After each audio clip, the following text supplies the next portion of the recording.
अस्सलाम वालेकुम। आज का ये टॉपिक है हमारे पास ऑपरेटर प्रेसिडेंस पार्सर। ओके, सो इसमें कौन सी ग्रामर एक्सेप्ट होती है, इसका सिर्फ ये एक पार्सर है जिसमें एम्बिगियस ग्रामर एक्सेप्ट होती है। अब एम्बिगियस ग्रामर क्या थी?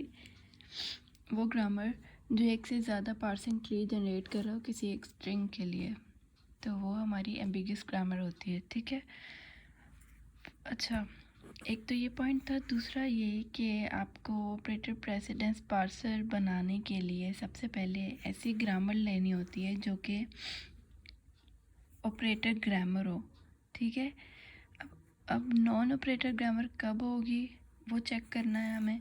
तो नॉन ऑपरेटर ग्रामर तब होगी जब हमारे ग्रामर में कहीं कोई दो टर्मिनल्स इकट्ठे आ रहे हैं, उनके दरमियान कुछ नहीं है, इकट्ठे टर्मिनल्स आ रहे हैं, या दो वेरिएबल्स इकट्ठे आ रहे हैं, तो हम कहेंगे कि ये ग्रामर जो है ऑपरेटर प्रेसिडेंस ऑपरेटर ग्रामर नहीं है। ठीक है, तो अभी मेरे पास एक एग्जांपल है। तो इसके कुछ स्टेप्स होते हैं। पहले मैं स्टेप्स के बारे में आपको बता देती हूँ कि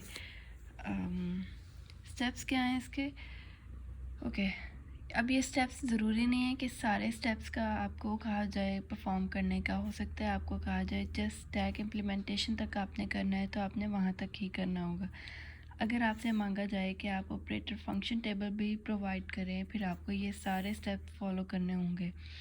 ठीक है, तो हो सकता है जस्ट आपका ऑपरेटर फंक्शन ग्राफ तक कहा जाए तो आपने जस्ट वहाँ तक करना होगा। तो इसके कुछ स्टेप्स हैं।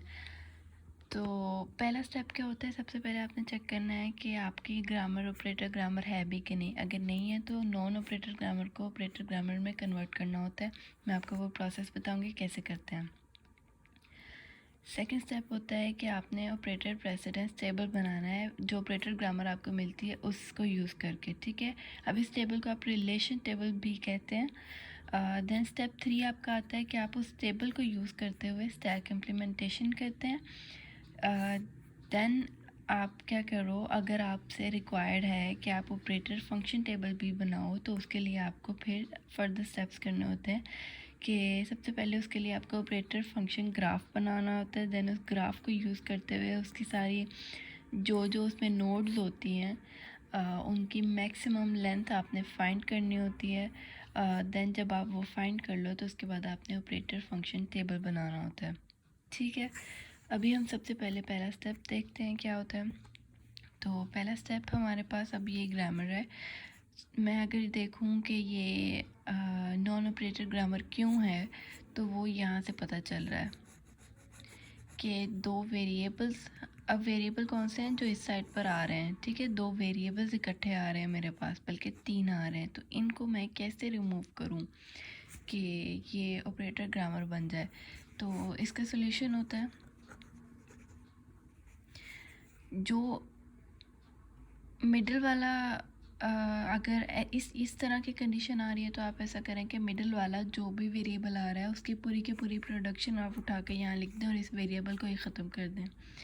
तो ये आपकी जो है ग्रामर ऑपरेटर ग्रामर बन जाएगी। ठीक है, अगर सेंटर में नहीं आ रहा, कोई दो वेरिएबल्स ऐसे इकट्ठे आ रहे हैं, तो कोई एक वेरिएबल की प्रोडक्शन आप पुट कर दो और वो वेरिएबल ही यहाँ से रिमूव कर दो, तो वो आपके ऑपरेटर ग्रामर बन जाएगी। जैसे कि ये है, तो हम ए वाले की सारी प्रोडक्शन यहाँ पे पुट कर देते हैं। एस वैसा का वैसा रहे। ए का, अब ए के भी दो पार्ट्स हैं। ठीक है, दोनों पार्ट्स के लिए हमने सॉल्व करना है। पहले हम इसके लिए सॉल्व कर लेते हैं। पहले ये ए की जगह पुट करते हैं B S B.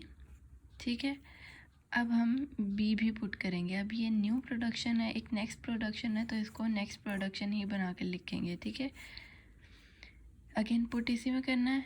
S A की जगह बी पुट करेंगे, जितने ऑप्शंस होंगे उतने ऑप्शंस के लिए आपने पुट करना है। और देन एस का अपना भी एक न्यू प्रोडक्शन एक्स्ट्रा थी तो वो भी लिख देंगे। अब ये ग्रामर जो है ये आपकी ऑपरेटर ग्रामर है। ठीक है, तो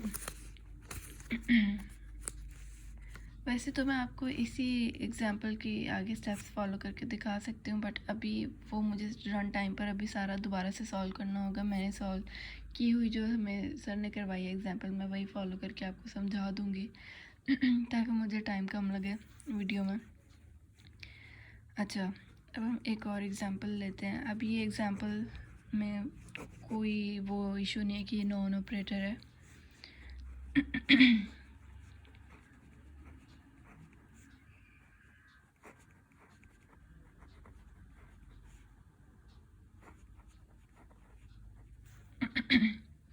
अब ये मेरे पास ग्रामर है। ओके, पहला स्टेप मैंने आपको बता दिया, ठीक है। दूसरा स्टेप है आपके पास ऑपरेटर प्रेसिडेंस टेबल बनाना है हमने, या रिलेशन टेबल बनाना है। वो कैसे बनाना है? अब उसके लिए सबसे पहले आपने देखना है इसमें टर्मिनल्स कौन कौन से हैं। तो यहाँ पे आपके पास टर्मिनल्स और ऑपरेटर कौन कौन से हैं, ठीक है। ऑपरेटर होते हैं जो ये प्लस स्टेरिक डिवीजन वगैरह आ जाते हैं, ये ऑपरेटर्स होते हैं, और ये टर्मिनल होता है, ठीक है। जो वेरिएबल ना हो वो टर्मिनल होता है, जहाँ पे हमारा एंड हो रहा होता है, स्ट्रिंग एंड्स हो रही होती हैं या फाइनल स्ट्रिंग्स बन रही होती है, जिनको मिला के वो टर्मिनल होते हैं। टर्मिनल आइडेंटिफाई कर लिया हमने, तो अब इनको हमने इस तरह से लिख लेना है। फॉर एग्जांपल मैं पहले लिखती हूँ ID प्लस स्टेरिक और डॉलर आना ही आना है, चाहे वो इसमें तो होगा ही नहीं, तो आपने डॉलर लिखना ही लिखना है लाजमी, ठीक है। इस तरह से लिख लिया, ऐसे ही इस तरफ लिख लेना है, सेम इसी सीक्वेंस के साथ लिख लें तो आपको करना इजी हो जाएगा। डॉलर, अब ये बना लें टेबल।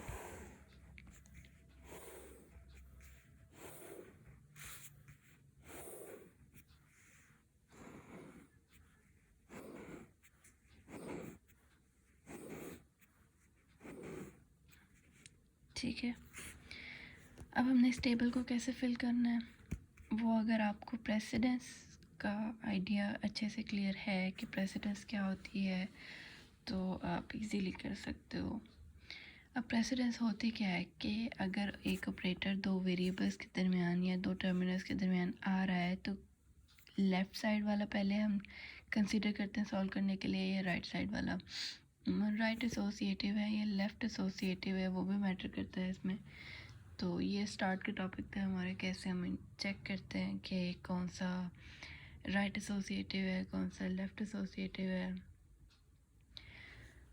तो एसोसिएटिविटी अब कैसे होती है हमारे पास कि जो डॉलर है ना, इसकी सबसे कम प्रेसिडेंस होती है, सबसे एंड में सॉल्व होता है।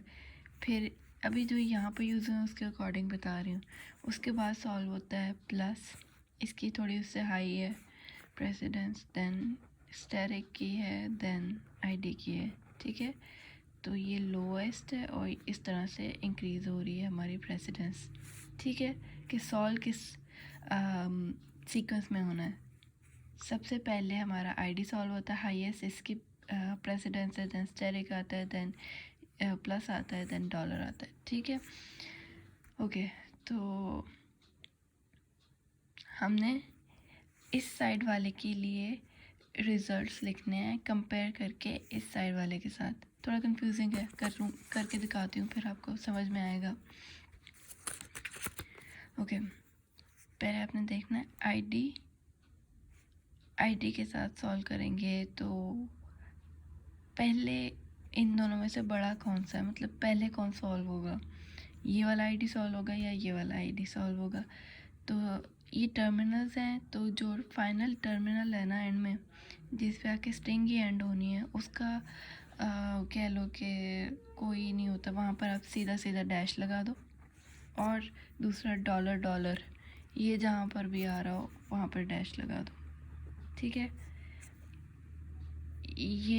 ये स्टार्ट होता है हमारा जब हम स्टैक इम्प्लीमेंटेशन कर रहे होते हैं, और ये हमारा एंड होता है, तो ये उन दो को इंडिकेट कर रहे होते हैं। खैर, अच्छा, अब हमने ये वाला सेल फिल करना है, तो इस सेल के लिए देखना है कि ID और प्लस के दरमियान क्या रिलेशन है, क्या ये लेस देन है, क्या ये ग्रेटर देन है, क्या ID प्लस से बड़ा है या छोटा है, मतलब सॉल्व करने के हिसाब से कि प्रेसिडेंस किसकी ज़्यादा है, पहले कौन सॉल्व होगा इन दोनों में से। तो मैंने यहाँ पे आपको बताया है हाईएस्ट प्रेसिडेंस इसकी होती है, तो पहले ID सॉल्व होगा, फिर प्लस सॉल्व होगा, क्योंकि प्लस ID से छोटा है, कम प्रेसिडेंस वाला है। तो इसके लिए हम कहेंगे कि ID पहले सॉल्व होगा, फिर प्लस सॉल्व होगा, ठीक है। तो इस हिसाब से हमने देखना इसके लिए है, कंपेयर इसके साथ करना है, ठीक है। तो इसके सेल में हमने इस तरह से लिख दिया। ओके, देन हमने आईडी और स्टेरिक का करना है इसी तरह से। आईडी और स्टेरिक का लिख लें, चेक कर लें कि आईडी किसकी प्रेसिडेंस ज़्यादा है। तो आईडी की ज़्यादा है, अगेन आईडी ग्रेटर देन आ जाएगा स्टेरिक। ठीक है, आईडी और डॉलर, डॉलर का मैंने वैसे ही बताया कि डॉलर की प्रायोरिटी वैसे ही सबसे कम होती है। उसके बाद हम प्लस के लिए करेंगे, प्लस और आईडी। अब देखें कि प्लस इस तरफ है और आईडी इस तरफ है। ठीक है, अब प्लस जो है वो लेस देन है आईडी से, तो हम लेस देन वाला यूज़ करेंगे। ठीक है, ये कंडीशन ट्रू होगी हमारी। अब प्लस और प्लस के लिए देखना है, प्लस और प्लस के लिए। अभी इनमें से पहले कौन सॉल्व होगा? तो प्लस प्लस जो होता है वो हमारा होता है लेफ़्ट रिकर्सिव जो होता है ऑपरेटर है। प्लस प्लस ले लो, माइनस माइनस ले लो, ये हमारे लेफ़्ट रिकर्सिव, मतलब ये वाला प्लस पहले होगा सॉल्व। जैसे a प्लस बी प्लस सी, अब ये कंडीशन आ गई तो इसमें पहले कौन सा सॉल्व करेंगे? ये वाला सॉल्व करेंगे या ये सॉल्व करेंगे? तो प्लस प्लस जो है ये है लेफ़्ट रिकर्सिव होता है, तो ये पार्ट पहले सॉल्व होगा, लेफ़्ट साइड वाला पहले सॉल्व होगा, इसका रिज़ल्ट फिर राइट साइड वाले के साथ सॉल्व किया जाएगा। ठीक है, तो ये लेफ़्ट रिकर्सिव होता है, इट मीन्स कि लेफ़्ट साइड वाला पहले सॉल्व होगा और राइट साइड वाला बाद में सॉल्व होगा। इसके लिए आपको ये क्लियर होना चाहिए कि जो प्रेसिडेंस है और एसोसिएटिविटी है किस तरह से हमने ये पहले लेक्चर्स में पढ़ी हुई है, तो मैं दोबारा से नहीं रिपीट करूँगी, बट वो सोल्यूशन करते हुए थोड़ा सा रिपीट भी हो रहा है साथ साथ। आई होप इतना ही हेल्प कर देगा। खैर, प्लस प्लस का रिलेशन क्या है कि पहले लेफ़्ट साइड वाला सॉल्व होगा, देन प्लस स्टेरिक का कर लें। प्लस स्टेरिक के दरमियान क्या रिलेशन है? तो पहले स्टेरिक सॉल्व होता है तो और बाद में प्लस, तो स्टेरिक ग्रेटर देन है प्लस से। ठीक है, डॉलर की वैसे हमें पता है लेस देन है, सबसे कम है। तो स्टेरिक और आईडी का देख लें, स्टेरिक और आईडी, तो आईडी ग्रेटर है और स्टेरिक लेस है। ठीक है, और देन स्टेरिक और प्लस का देख लें, स्टेरिक और प्लस, स्टेरिक प्लस, स्टेरिक पहले आ रहा है और प्लस बाद में, स्टेरिक ग्रेटर देन है steric steric, again steric steric का भी क्या था? स्टेरिक स्टेरिक जो है ये होता है राइट रिकर्सिव। ओके, ये है लेफ्ट रिकर्सिव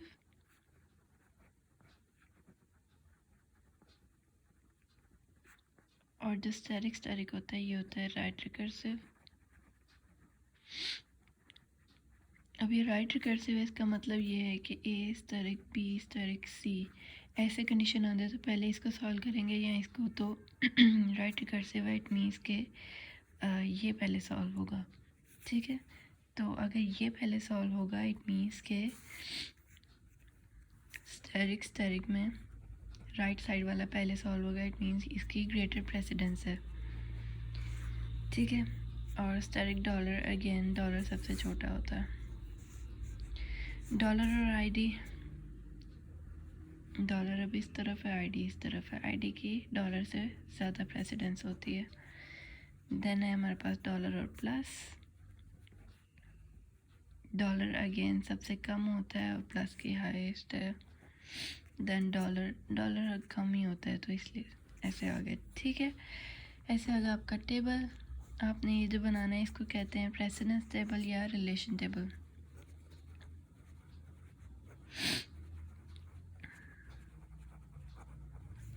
ठीक हो गया।